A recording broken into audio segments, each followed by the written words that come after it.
नमस्कार दोस्तों, मैं हूं अंकित। ब्लूटेक ऑफिशियल के न्यू वीडियो में आपका स्वागत है। आज के वीडियो में हम लोग बात कर रहे हैं कि ब्रिक्स समिट में, या तो फिर हम लोग बोल सकते हैं कि एक संगठन का नाम है ब्रिक्स, जिसमें बहुत ऐसे कंट्री है कि आज के टाइम जुड़ना चाहते हैं। अगर आपको ब्रिक्स का मतलब नहीं पता होगा तो B for Brazil, R for Russia, I for India, C for China and S for South Africa.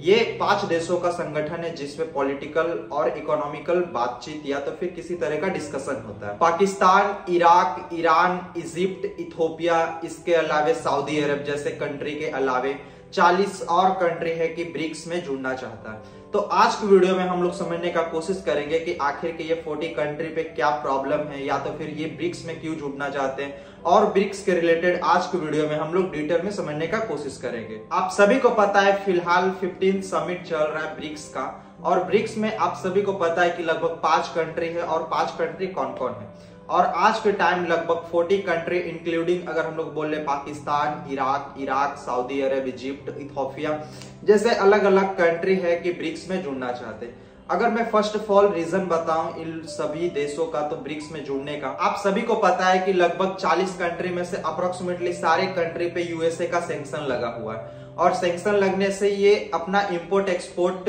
Dollar में नहीं कर सकते। और आप सभी को पता है कि लगभग पूरे वर्ल्ड में इंपोर्ट एक्सपोर्ट यूएस डॉलर में किया जाता है, और किसी देश के लिए इंपोर्ट एक्सपोर्ट कितना जरूरी होता है उसके इकोनॉमी के लिए या उसके जीडीपी के लिए आप अच्छे से जान सकते हैं। अब मान लेते हैं किसी देश में इंपोर्ट एक्सपोर्ट नहीं हो रहा है तो उस देश का इकोनॉमी हमेशा डाउनफॉल होता है, उस देश का करेंसी का रेट हमेशा, उसका वैल्यू हमेशा डाउनफॉल में रहता है। और इसी कारण जो 40 कंट्री है including Pakistan, Iran, Iraq, Saudi Arab, Egypt, Ethiopia, हम लोग सारे कंट्री के रिलेटेड बोल ले तो ब्रिक्स में आप सभी को पता है कि जो हम लोग कह सकते हैं जो 5 कंट्री का एक संगठन है जिसपे लगभग पॉलिटिकल और इकोनॉमिकल बातचीत या तो फिर हम लोग बोल सकते हैं किसी तरह का डिस्कशन होता है। उसमें जो 5 कंट्री है इसमें अगर हम लोग बोले इंपोर्ट एक्सपोर्ट तो इसमें जरूरी नहीं कि आप यूएस डॉलर में ही कर सकते हैं, जो आपका बेस करेंसी है उसी में भी आप आराम से इंपोर्ट एक्सपोर्ट कर सकते। यही कारण है कि बाकी के सारे देश जो आज के टाइम ब्रिक्स में जुड़ना चाहते हैं। और अगर हम लोग पाकिस्तान के बारे में बोले तो पाकिस्तान को आप सभी को पता है लगभग उसका नाजायज बाप हम लोग कह सकते हैं चाइना, इसके अलावे वो उसका नाजायज बेटा के बराबर है पाकिस्तान, फिर भी चाइना पाकिस्तान को एंटर नहीं होने दिया ब्रिक्स में।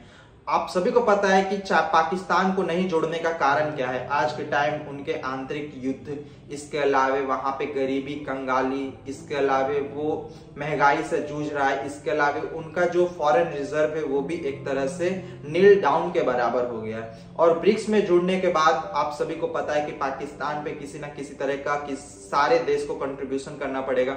इस कारण चाइना इसे डायरेक्टली इग्नोर किया कि इसे जोड़ा नहीं जा सकता। फिलहाल अभी तो ब्रिक्स में सिर्फ 5 कंट्री है, और 5 कंट्री में आप सभी को पता है B for Brazil, R for Russia, I for India, C for China and S for South Africa. तो एट ऑफ एंड हम लोग ये कह सकते हैं कि 40 कंट्री इंक्लूडिंग जो गल्फ कंट्री के हैं वो क्यों जुड़ना चाहते हैं, क्योंकि उस पे यूएसए का सैंक्शन लगा हुआ, और सैंक्शन लगने से कि उस देश में इंपोर्ट एक्सपोर्ट, इसके अलावे हम लोग बोल सकते हैं कि इकोनॉमी हमेशा डाउनफॉल में जा रहा है। इस कारण ब्रिक्स में जुड़ने के बाद अप्रोक्सीमेटली 100% तो नहीं बोल सकते, लेकिन फिर भी 40-50% उस कंट्री को रिवाइव मिल जाएगा, खास करके इंपोर्ट एक्सपोर्ट के रिलेटेड। आप सभी को पता है कि बहुत ऐसे सामान को इंडिया एक्सपोर्ट करता है, इसके अलावा चाइना वर्ल्ड में 2nd लार्जेस्ट एक्सपोर्टर कंट्री में से एक है। अब ब्रिक्स कंट्री में पूरे वर्ल्ड के 3 महान कंट्री में से एक है। हम लोग बोले तो रसिया है, चाइना है, इंडिया है, और जितने भी गल्फ कंट्री है उनका सारा रिक्वायरमेंट अप्रोक्सीमेटली ये तीनों कंट्री से पूरा हो जाएगा। इस कारण आज के टाइम जो ईरान, इराक, इसके अलावे हम लोग बोल सकते हैं सऊदी अरब या इजिप्ट या इथोपिया, सारे कंट्री जो ब्रिक्स में जुड़ना चाहते हैं, जिससे उनका इंपोर्ट एक्सपोर्ट का लेवल थोड़ा हाई हो जाए और इकोनॉमिकल क्राइसिस जो चल रहा है वो अपने आप में रिवाइव या वो बैलेंस में आ जाए। मैं आशा करता हूं कि आपको ये वीडियो इन्फॉर्मेटिव लगा होगा। अगर मेरा वीडियो इन्फॉर्मेटिव लगा तो प्लीज वीडियो को लाइक कीजिए, कमेंट कीजिए, शेयर कीजिए। साथ ही मेरे ब्लूटेक ऑफिशियल चैनल को सब्सक्राइब करके बेल आइकन को प्रेस कर ले, ताकि मैं कोई भी न्यू वीडियो अपलोड करूं तो उसका नोटिफिकेशन सबसे पहले आपको मिले। मिलते हैं अगले वीडियो में, जब तक के लिए जय हिंद, वंदे मातरम।